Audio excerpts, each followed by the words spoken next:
Hello there, my friends. I just finished with a client of mine, and this client has raging anxiety issues.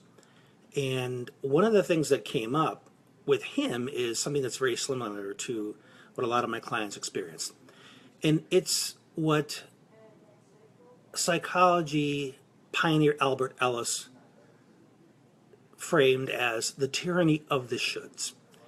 This tendency to say, I should know this, I should know that, I shouldn't do that, that this should be a different way. And what many people don't realize about this tendency to should all over ourselves is that shoulding is a form of perfectionism.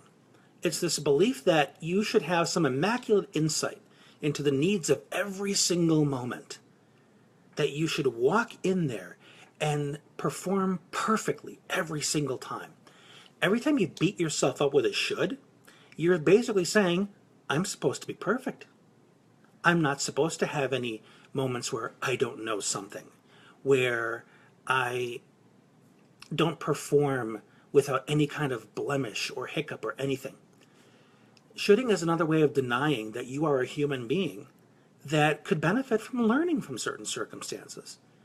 One thing that I shared with this client of mine is that every time you don't know something, you give somebody else the opportunity to shine, to teach you something. And then you can say, wow, I didn't know that. Thank you so much for pointing that out. I'm so glad I know that now. As opposed to beating yourself up and saying, man, I should have known that. What the heck was it? What was wrong with me? Man, I'm so dumb. Why would you do that to yourself? And why would you deny somebody else the opportunity to add something to your life?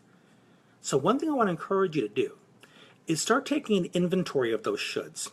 Write them down if you have to, so that you can begin looking at them as an observer and realizing just how absurd they are.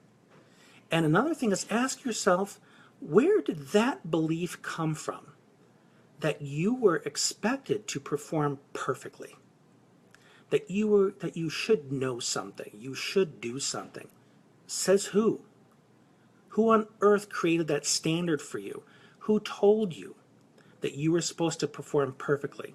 Because that was a voice that you need to begin no longer listening to. It may have been a perfectionistic parent, perfectionistic teacher. It might have been a moment where you were criticized for something and felt embarrassed, and you put a should in place because you didn't want to have that criticism again. So you installed some belief that you needed to be perfect to avoid that criticism. Whatever the reason, that should was put there to protect you from something. But now it's protecting you from learning. It's protecting you from being human. And you need to get rid of that little booger. And if there's anything that I can do to help you unlearn the shoulds, just let me know. And if this could really be beneficial to somebody else you know, feel free to share it. I hope this has been helpful to you.